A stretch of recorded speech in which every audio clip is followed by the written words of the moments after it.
Now, occasionally, I might use a little bit of a different type depending on what the problem is with the patient.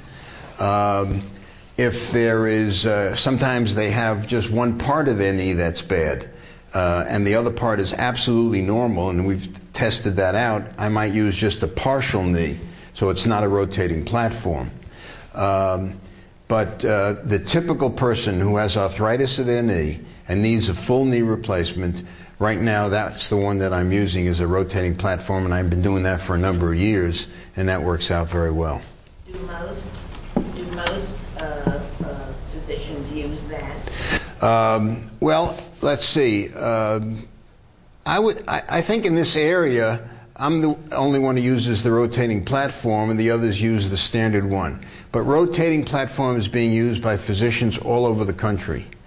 And you know, it just is, it's kind of like, well, first of all, the rotating platform I think has a lot of advantages in terms of this natural kind of knee to it. But it's kind of like different brands. And like what brand toothpaste do you like? You know, they're both going to work. But one person likes one and one likes the other. And so I happen to like this brand, and there are other doctors who do knee replacements who works very well, and they're using a different brand, a different company. So that's how it works. But this is being done all over the country, and so is the other types. Yes? Are there any people that have an allergic reaction to what you're implanting? Yeah, no, we don't seem to see that.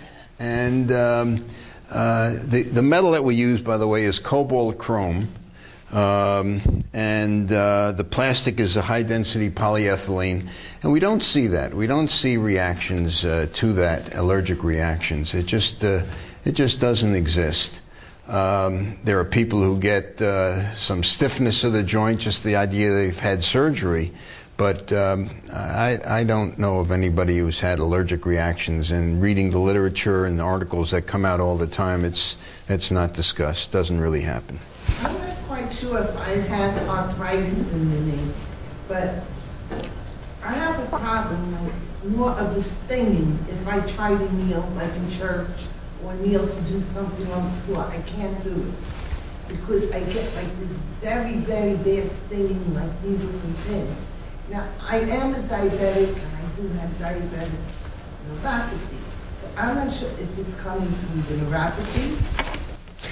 Yeah, the neuropathy would not give you that problem. What the problem is when you bend your knee, a couple of things can happen. If you have arthritis, then you're getting rubbing of the bones, because there's a lot of pressure when you bend your knee. But it might well be that you might just have a torn cartilage. And if we do studies to find that out, you just might need to have the cartilage, the torn piece, taken out, and you're back in full action. So sometimes you just need a simple procedure like arthroscopy, and you can do very well. And that could give you that needles and pins feeling when you... The tingling feeling? Well, that could be, the tingling all over your leg could be related to neuropathy or sometimes circulation.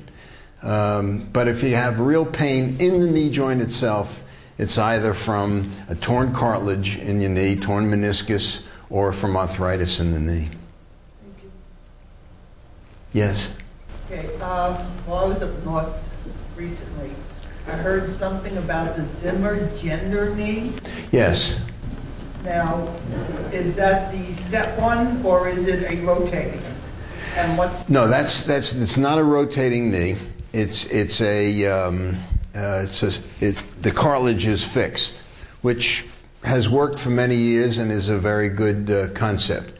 The concept is there really a difference in a woman's knee and a man's knee? And if I go in to do a knee on, let's say, a small woman, she weighs 90 pounds and she's only that tall, I have pieces that will fit her knee perfectly.